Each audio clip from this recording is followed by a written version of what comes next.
What's up, everybody? Welcome back to, I guess, welcome the first time to what is now the Tilt City DFS soccer show, or just Tilt City. I'm not going to labor through it and then make a joke about laboring through it. And I just previously made a joke off air about how I was going to make a joke about making a joke about it. I'm Alex Hooper, and this is my buddy Tom Stoss. Tom, what is up? I'm good, man. I like you just have to add more words to it.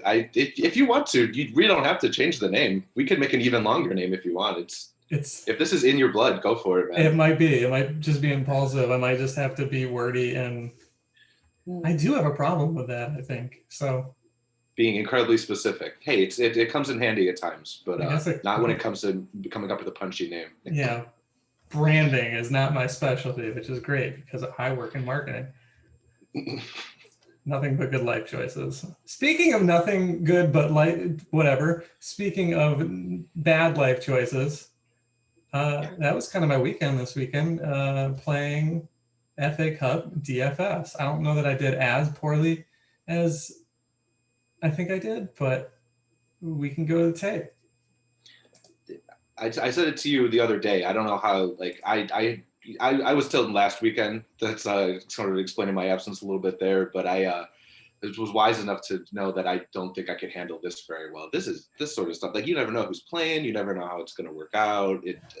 I can't do it. Yeah. So these sorts of things, and like if you play the interleague slates and if you play the lesser league slates, like you have to do a lot of research. And luckily, like over at FSI, the guys do most of the research for you if you want to play like bare bones, which is what I did. But like I was still guessing a lot. I didn't have time, frankly. I didn't have time to like study up past the baseline. I know a little bit of what Norwich's team looks like, and you'll see why that failed me. But like, yeah, largely I still didn't know, and I didn't have the time, and I didn't do well. So I think a special tenet about DFS that not a lot of people think about is like you're allowed to take slates off if you don't feel confident. As a matter of fact, it's probably a plus EV move. It's probably more plus EV for most people to not ever start playing DFS. So it's not a bad strategy. If you don't feel equipped to do it, like don't do it. I don't wander into the NFL lobbies and be like, here's a $20 shot. Like I don't know anything about it. So if I get a free one, I'll play it. But like not playing is fine. Yeah, it's the only way to win is by not playing. Sometimes. Yeah, right. You ain't wrong. Especially when you get a lot of good bites on your head-to-heads, and then strikers put up a hat trick. Yeah. Looking at you, Tammy. Yeah. All right, let's dive into a very brief synopsis about the FA Cup, because I just said like I didn't know a lot about it. And I tried to piece what I could together where I could, but I didn't do very well. So I'm not going to try and sit here and tell y'all what you should have done, because I didn't really know. I don't ever want to paint myself as some sort of thought leader here. Like my profit in DFS is like a complete outlier, a couple of outliers. The rest is kind of like treading water, and I realize that. So like we're here to learn things. And I got a lot to learn. That's fine. You always got to be questioning it. I think we had talked about it very early on. It's just having that process in place, and then once you combine that with the luck, that's where you see the success. But the luck is important. The luck is very, very important. So. Don't forget it. You can. Yeah. That's variance, baby. You can reduce anything down to like the best you can do, but it's still the best you can do, and there's a lot out of our hands. So there's a lot to be said for these very basic concepts that we're talking about. Like, and you got to realize it in life a little bit too. Like you can't control everything, and what better way than to tilt your face off at FA Cup football to learn that you don't matter. There you go. Yeah, that's where I'm coming from. Did we reach the logical conclusion? Yeah. All right. So Barnsley beat Norwich City, like everyone thought. Barnsley in their cool ass badge, which I'm gonna try and take a look at. I can't click on it. It's two dudes. Like it's just two bros. Can I zoom? There's a lot going on here. Yeah, if you can get this bigger for them. This is as big as I'm gonna make it. It's just two bros and a dragon. A dragon. They have a whole inside that is another like coat of arms with a lot going on there. They rock. They're just some working dudes. and they worked. They worked Really for a one. I mean, okay, so I didn't watch this match. Tim Krul put up all right, so you can tell me based on this. Tim Krul put up an 8.8 rating. Tim Krul must have been pretty good. So he was. I mean, they're sloppy, but he was getting a lot of work. Yeah. So was Barnsley good? Was Norwich bad? What happened? Well, that's the kind of like I can't really say like how they normally are. Barnsley was pressing almost the entire. They had to control the ball almost the entire time. I mean, you know, the percentages, how what they came down to, but they were on the attack for most of the time. Yeah, they had 10 shots on target despite 28% of the possession. Oh wait, what? Seriously? Wait, how the? Whoa, that's I feel like I must not have paid attention then. Maybe I was just only looking up when the red guys were coming. This looks like a nightmare in the best kind of way. 15 fouls, 16 shots despite 28% of the possession. That's FA Cup football, baby. I can't believe that's the possession breakdown, because like it seemed like they were taking shots all the time. Maybe they just were on the counter a lot. I don't know. It had to have Norwich was doing nothing. I can say Norwich was coming up with nothing at all. That's the only way I know Norwich football. Yeah. Buendia subbed off at the 64th minute. Or no, he subbed on. Okay, I was going to say. That's right, because I played Onel Hernandez, and again, you can see how great that went just by looking at the box score and seeing him come up at the 64th minute. Also, the cheapest player on the slate bags a goal, which, again, for the millionth time on whatever iteration of this show, punt at forward. Oh, yeah. You don't have to. Sometimes there's times where you don't want to play a forward, but, like, for the most part, the cheapest forward on the slate has the same real goal odds as anyone else above them. Like, yeah. Obviously, possession and being favored matters. I'm not saying flat out like just punt. Like, you have to use some smarts somewhere. But generally, like, I catch a lot of cheapest guy goals. If he's playing forward, he has a good chance to take shots. If he's taking shots, he has the same chance of scoring within a margin of error as just about anyone else. So I didn't play Callum Styles. I had him in my holder. And then there was someone else I liked more, so I went away. You can see a trend here. I obviously did really great this weekend. Yes, Swansea put it to Forest. I know Swansea. I think Swansea is higher in the table than Forest. I think Forest is towards the bottom. Again, like, this is stuff that I could have looked up. I just didn't have the time this weekend. So Liam Cullen with a double. Is he the cheapest guy on the slate? Was the other guy Cullen? Am I making this up? Am I losing my mind? Callum. Okay. That's where I'm getting caught. 2 by Matt Grimes. I don't know who he is. Oliver Cooper scores. I think he's a center back. I did play Anthony Knockert. He was with Brighton. I think he was with someone who went down, and it wasn't Forest, obviously. Oh, yeah. He had a couple of goals last year in the Premier League, so I played him and he scored. He wasn't that expensive, but I didn't have a lot of time, as I may have mentioned. So let's look at my horrible. I don't think I won. I don't think I won a single head-to-head because I stacked the team who didn't score. Generally, not good.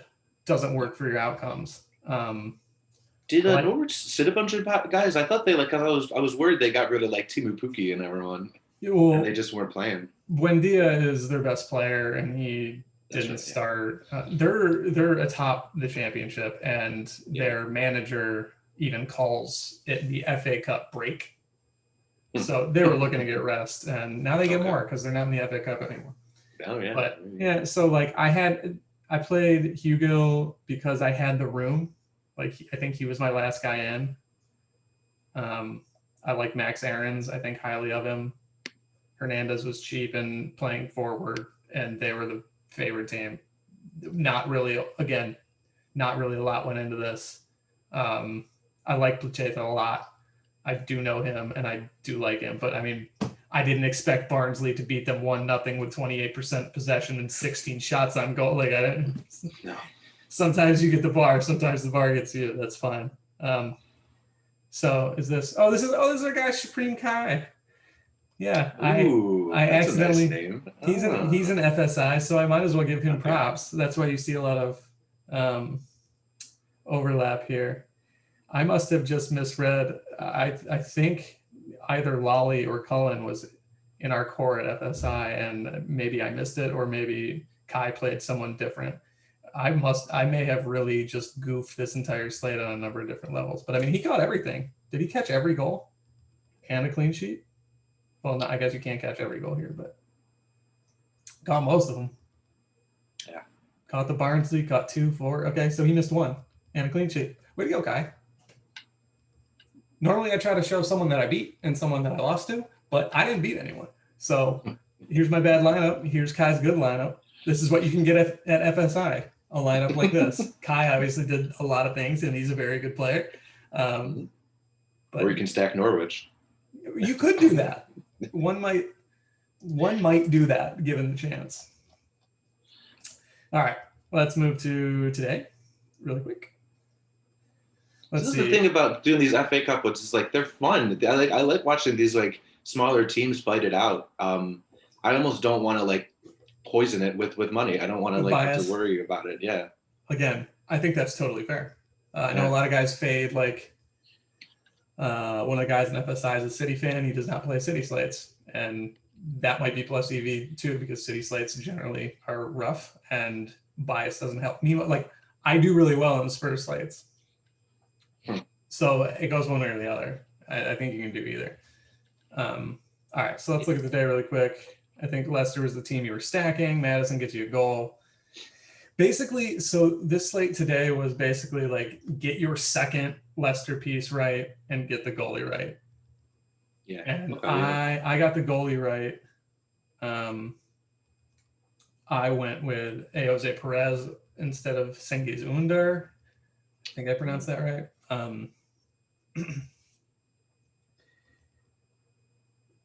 Perez opened a lot out. Sorry, I needed that's fine.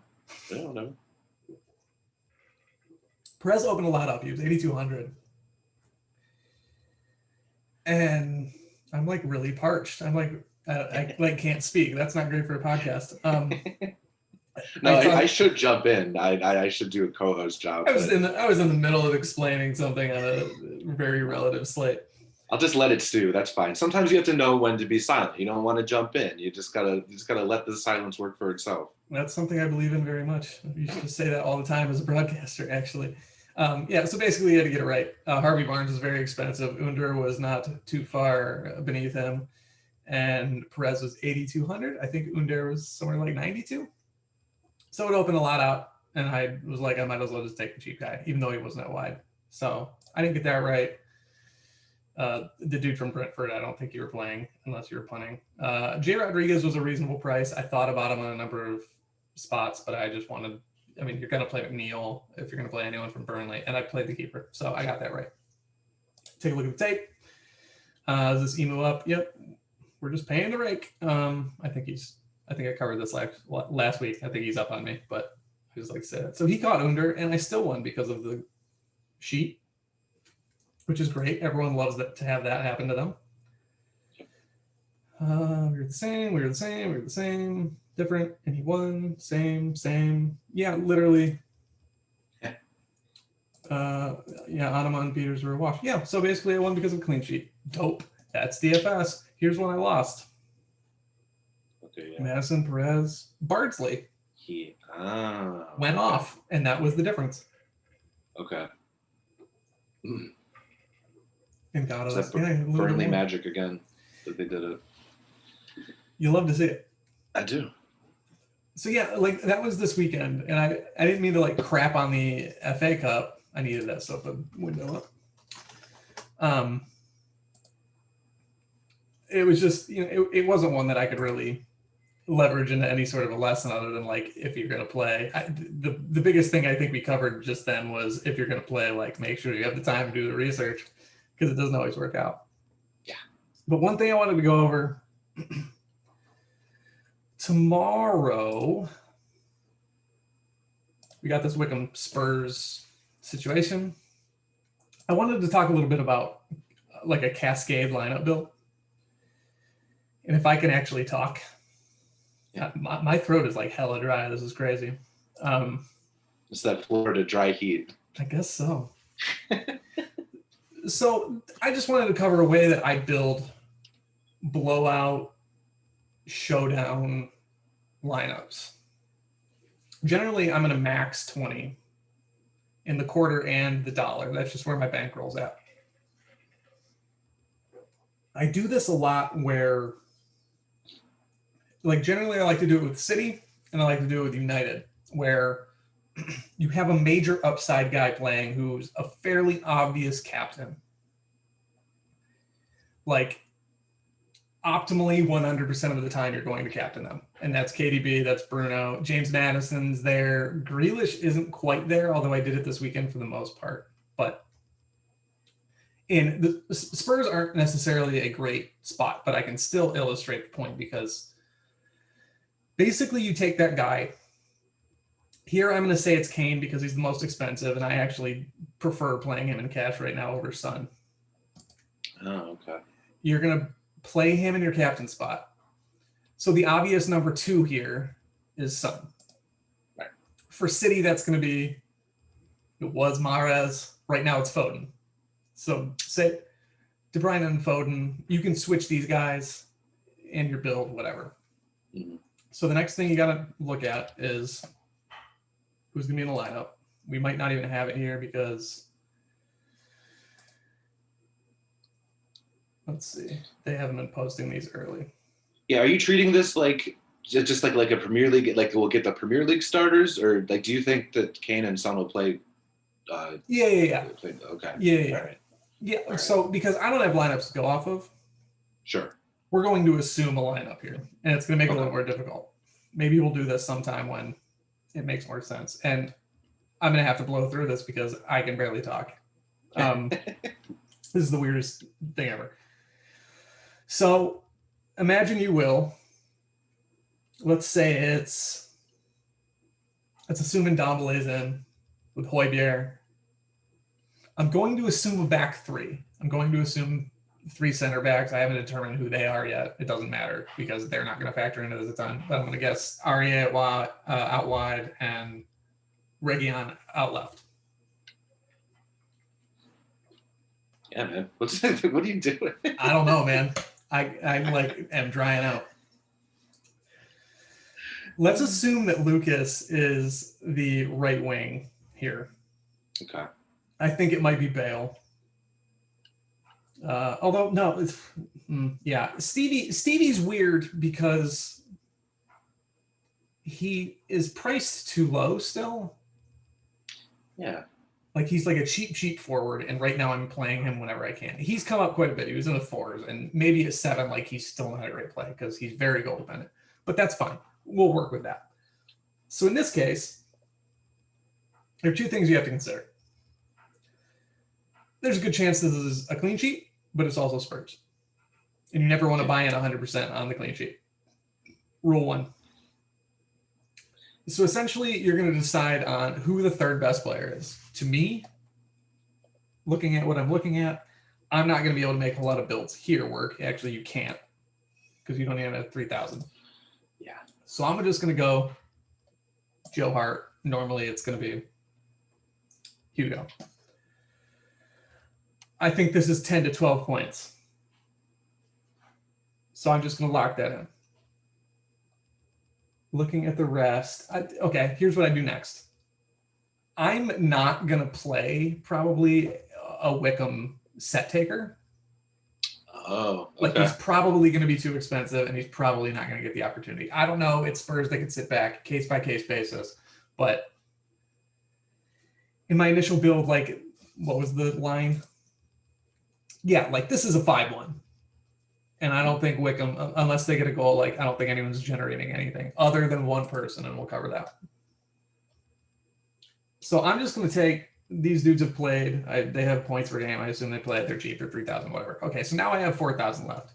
So now we're in the area of you're probably going to have to take a center back, and then that correlates with your goalie. See what I'm saying? Yeah. Oh, yeah. Okay, that leaves us with 4.2. Okay. Winks wasn't in my hypothetical lineup. 1, 2, 3, 1, 2, 1, 2, 3, 4. Yeah, so like he's not in this build. Ah, wonderful. This is what I was going to say I was going to get to. Wickham's keeper has the chance to have probably the highest floor on their team. He could have negative, but here and at GPP, I'm playing him. All right, so I got 600 left over. I can go up from Dyer. It's not going to get me anything. So I'm going to go back down to Dyer. I'm going to put him in. And let's see, 3.6. Does Davinson Sanchez play? This is an insane lineup, but like if it's 2-0, Kane scores both, Son has a Son game, you get a clean sheet, and then you get 3 to 6 points from both of these dudes, and maybe there's a ton of shots on goal like that, you could win. There's a path to victory there. Okay, so the first lineup, generally I like to put my cash lineup in first, but just because I'm diving right into a GPP, I'm gonna stick here.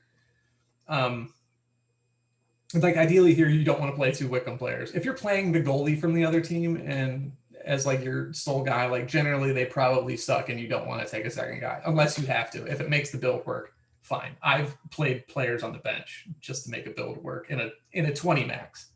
Yeah. So all of that is to say, if you had to drop anyone from this lineup, it would probably be one of these 3 guys. So this is not a great change, but it kind of illustrates something I want to look at too. Like Sanchez, I wouldn't waste a build on this, but like you click off Sanchez. This is now your second lineup. We've submitted the last lineup. You take the guy you like the least, you take him out, and you see if there's anyone else you want to play. Maybe this dude plays, and that doesn't correlate well with Hart, so I don't think you play him. Maybe one of these cheapies is the set taker for some reason, and they didn't price him well. Mm-hmm. How about Alex Samuel? Did you throw him in there? I mean, you were talking about forwards, the cheap forward just having the best shot as anyone else. I feel like. Yeah, that's good. Yeah. Okay, but in this build though. Sure. Let's see. Did he score a goal? I don't know this dude from Adam. Yeah, so he scored a goal. That's why his points are that high. So if you're playing him. Oh my God, I can't click off of him because we're in the way. There we go. If you're playing him, you're kind of assuming a goal. Right. And the correlation there with Hart is not great. Yeah, that's true. So then you're getting 2 points out of here. But you could still play that. I don't think it's a GPP winning lineup, but that's a good look because you could also click off here and I don't know. Again, like it's still not correlative. So with the cascade lineup, this is what I wanted to get to before I choke to death. Once you've gotten every lineup that you like with those top 3 guys, everything that you're like, all right, this seems like a plus EV roster, you go to the guy probably in third. That's probably where you're going back to. And I'm like, all right, I'm clicking off Hart. I probably can't get to Surge. Yeah, you can. Oh, nice. Okay. So here, where's your guy? Samuel. Boom. Because you're not looking for a clean sheet here. This doesn't correlate perfectly, but it's not great. It doesn't matter. To make this work, you're probably going to need a 3,000, but we can go up to 3.6. There's our keeper again. And then you probably have to play a third guy. I don't love this lineup. I wouldn't play it. If your third guy was Hart, you're probably going to end up paying down from there in this build. But basically what I'm getting at is if you love your captain and there's a clear number 2, like you can keep them in every lineup and just find variations. And eventually you're going to work your way back to where you're like, all right, I don't like any of these options. So say we don't go with RA. Let's see who's under Hart. That makes the most sense. Domblé, Region, it could be any of them. It could be any of these 4 guys, although probably not Højbjerg. I'm going to go Stevie. I'm going to go ahead and punt again because I don't care about them. What can I get up here? With Spurs, again, not like a situation that you love because you can't get a good 4th guy here. So again, if you're punting fully, you're still on board with clean sheet. Now we're at 5-4. I don't see what you really want to play. I mean, is this a crosser or did you score? Yeah, you scored. So whatever.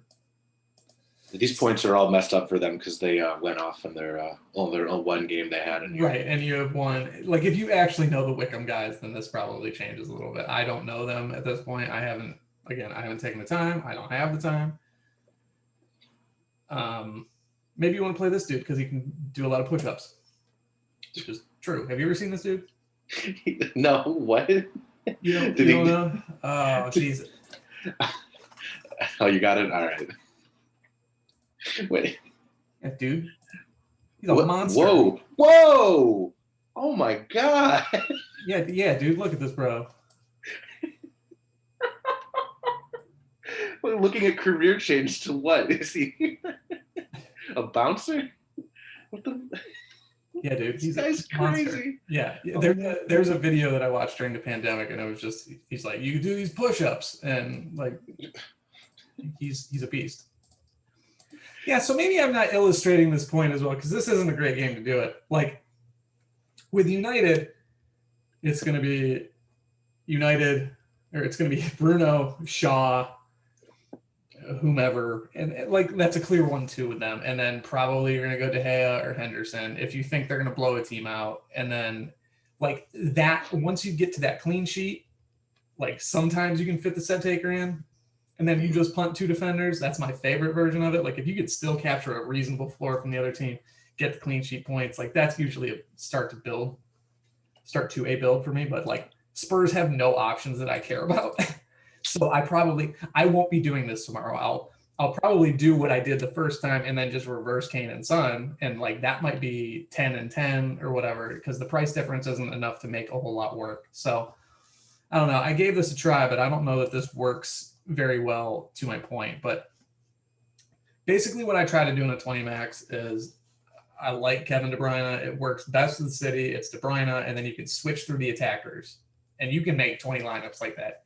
Easy. You do one with Ederson in, you do one with Ederson out. And then generally you can fit a Gundogan or... So I probably should wait until a City slate. Maybe one day we'll actually convene and do this when it makes sense. But like, that's how I like to do those 20 mans. And I just wanted to touch a little bit on something DFS related, despite not having a whole lot for the FA Cup. But I like 20 maxing a lot. Like if you can afford it, it's a good way to just get your reps in and just make a bunch of lineups and see how they work. And I find like betting on Kevin De Bruyne when he's healthy generally works. You know, if someone else puts up a brace, then it's not going to be great. But yeah, right. If he assists 2 of them or even scores one, like he's gonna lead. Usually involved in that somehow. Yeah. So that's something that only works with those high floor, higher upside guys. So right. I don't know, man. I can't stop looking at this Akin Fenwa guy. I'm just scrolling through pictures of dude. Him. I think he scored on Spurs the last time they played. I know he started because I was like, holy cow, that dude's a monster. Yeah, dude. He's not a bad player. Like, he's a silver in FIFA, I think. I think he's got the highest strength rating in the game. I would hope so. Yeah. I'm so sorry. I don't even have jokes for this. A guy I've never seen before. It's so funny. He looks like he's smuggling soccer balls in his arms. That's how he gets them through. I would hate to play against him. Like, I'm sure he's not the paciest dude in the world, but like he's the ultimate target, man. You get that momentum going, and it's just a snowball downhill at that point. Yeah, dude. I don't know how you. It's like Traore, except not nearly as fast, but it's got to be the same thing. Where like, how do you get the ball off him? He can just kind of like do this. I bet he's not officiated well. No, probably not. I bet the refs don't really know what to do with him. He's a diver's dream, I'm sure. Yeah. Like, he shook the ground. He stepped near me, and that threw me off. A ripple. Yeah, man. I don't know. Not a ton this week. I'm more than happy to get back to the Premier League next week. Even though Spurs take on Liverpool, and I wanted to spend time ragging on Liverpool because I'm just so over them, and I don't feel bad for them at all. They're gonna get relegated. It's fine. We got this. If they get relegated out of the Champions League, that'd be phenomenal. But I don't. Yeah, great. I don't think that's happening. I don't want to cast stones because like we're a little dicey. Yeah. We're a little dicey. We ain't better than them. If we can take a point off of them this week, like that'd be cool. I mean, although at this point, I'm not looking past Wickham. Yeah, let's get that one done first. Hey, have you heard of these NBA Top Shots? No. I want to explain it, but people are paying like a ton of money for what are essentially high definition GIFs of NBA plays. What? Really? They're generated through the blockchain. And I can't stop talking about them. It's like all I've talked about and thought about. I can show you. I don't know if we can legally do this on YouTube, but I'm going to give it a shot because I have it open in my browser. So they sell out immediately. Let's see. This is the one I bought earlier today. Oh, these aren't. Okay. I thought it was going to be more expensive than that. Oh, they are. This is. Oh, they some of them. Okay. Yeah. Okay. Yeah. Oh, yeah. A LeBron went for $75,000. Oh. So okay. I bought this for $7. It's Jeremy Grant. It's a cool dunk. You get the replay and everything. I bought it for $7. I sold it for $9. Why? I don't know. I don't know markets. Let's take a look at the marketplace. This is now essentially an ad for NBA Top Shots. Give me a player. Give me a player. You like any players in specific? Well, all I can think of is Glenn Davis right now. I know he stopped playing. Ever since I saw a big baby of the English soccer, now I'm all thinking of him. Yeah. I don't know. Does Torian Prince have it? He doesn't. At least he's playing. All right, let's go with Colin Sexton. There you go. Because all of Colin Sexton, I think there's like one Colin Sexton play, and it's dumb expensive. Okay, yeah, here you go. Ha. Whoa. This one is going for, the lowest ask is $5,000. Jeez. So there are only 50 of them. Like file? What is that? I don't understand. You don't even get a file. It's just on this website? This is from last year. Yeah. I don't know. I shouldn't I don't know a lot about it yet. I bought one and I'm going to buy packs because people are just they're just flipping them and selling them for money. Yeah, why not? Yeah. And I like basketball. I like plays. I like dunks. So one of the things that I have learned is if it is serial number 1, it is more expensive. Also, if it is the serial number as the player's jersey number, it is more expensive. Let's look at this LeBron. This is the highest price is $100,000. That is a dunk that LeBron did. Wow. Not his best, not his worst. So here are all the available serial numbers for this dunk and what they cost. So we'll look at 23. That's $42,000 for that. God, man. So number 1 is not selling currently, but 8 and 9 are both in the realm of $12,000. These have sold. I don't get this at all. This is sold. This dunk is sold for $1,000 already. Someone has purchased this for. So there's a scarcity market, and people buy it like art, and. Okay, sure. And kids love it. I don't know how old the age range is, but come exploit me. Come exploit my Top Shot library, because I very clearly demonstrated that I don't know anything about this or markets. I'm like, people are buying these. I think they're cool. Yeah. It's a dunk, and it's expensive. Maybe I'm just not like, I'm too stingy or something. I don't know. I don't blame anyone for having pause. I had some fun money, and I'm gonna try and buy a pack. There's nothing better than ripping packs. You remember MLB Showdown, baby? Yeah, that's true.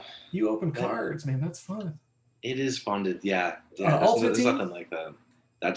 Except it almost never never a good result, but right. It's going to be the same here probably, although right now everyone's profiting. I talk to people who've actually done it, people in my real life who I know, and I know a guy, he's like, yeah, I bought a pack for $9. I got it to Tobias Harris. I immediately sold it for $148. Okay. See, I missed that was a part of it. All right. And then you could just flip whatever you get. That makes more sense. All right. It's fun. I'm interested to see where it goes. It's the talk of the town and the DFS lands. I that guess I it is just frequent. like baseball cards. Now that Right. yeah, like not even like the game element of it, just like Right. a pack of baseball, like Topps It, baseball cards or something. it has the same use, and I'm estimating that eventually this company will sell like frames, and it just constantly plays your stuff on loop like it's a piece of art, and you can only play the stuff that you want. Okay. See, that's what I thought they had in place already. If it comes to that, then it makes more sense. I'm still not going to spend money on it probably, but I get it. I'll let you know how it goes. Yeah. I'll let you know tomorrow. All right, we have tilted. This has been episode 1 of Tilt City, and easily the most scattered, but here we are. Yeah, we'll get it. We'll get there. Don't worry about it. The Premier League's back next week. That's all that matters to me. So, Anything else to say before we head out? all the only thing that I would say is if and when I become the king of soccer, I'm gonna do an FA Cup, cut the prize in half, no Premier League teams. I want to see these guys fight for half their salaries, coming through. I want to see, I want to see Cheltenham play their asses off because they're gonna get half of their whole team salary in prize money. You want the FA Thunderdome? Absolutely, yeah. I mean, so we could have talked about this a long time ago, but like they should do this in every sport.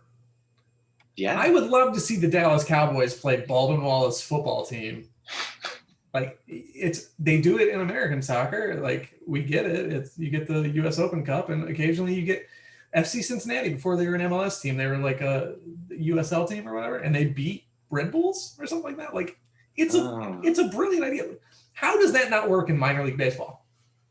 Okay, that's a good example for it. Okay. I would love to see the Canton Charge play the Cavs.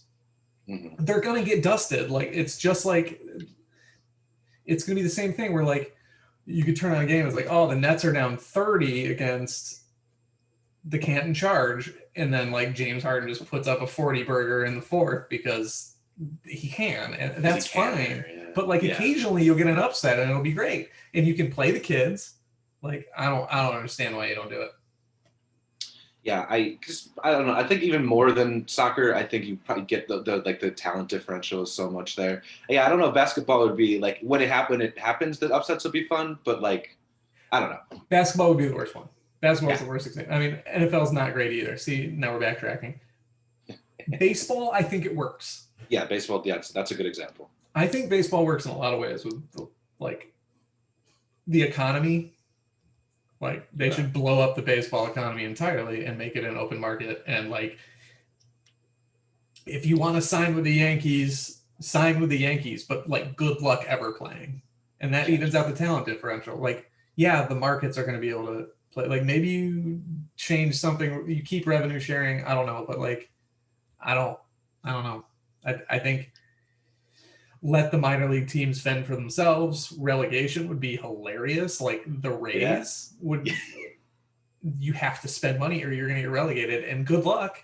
Like ever since you brought up relegation in American leagues, I was like, I haven't been able to stop thinking about that. It's so funny for it to happen. So I always used to compare it. I always used to say it was the best for the NBA, but you're right. The talent disparity doesn't make sense. I just always said that because the sports are so similar to me. Like, I think that's why Europeans have so much success in the NHL and the NBA is because it's you move through space and you try to move the ball and come up with creative ways to get to the goal. It's the same sort of thing, just one is more open and one is vertical. And right.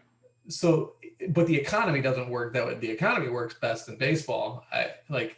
That's what it should have been to begin with, but we're in America and capitalism, and the teams who could afford to be a part of their own one league built it with closed doors and didn't give the others the market profit. But in a true baseball economy, like if that didn't happen and you could barnstorm your way to the MLB, you would still have situations where like the Trenton Thunder are all of a sudden a powerhouse, and you actually have to be a good legitimate business and make money at the gate, and then you buy a bigger stadium, and it would, I don't know.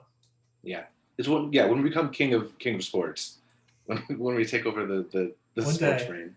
Yeah, we'll get there. It's not an if, it's a when. This is what Tilt City is we're planting the seeds to become king of sports. Plotting. Good luck, owners, team owners, when we control the means of labor. I don't Sports. know. Yeah. It means the sports. Means of sports. All right. We have reached the logical conclusion of Tilt City. I can't talk. Somehow I've made it this far. Not our best episode, just from a practical standpoint. Yeah, we opened the format up here, and yeah, well, you can see how it happened. So we'll get there. We'll get it. Don't worry about it. We'll get some. I don't know. Then we'll do segments, something. We'll get there. People have been tuning in still, but they have turned it off at this point. So only way to go is up. All right, dude. Yep. Till next time.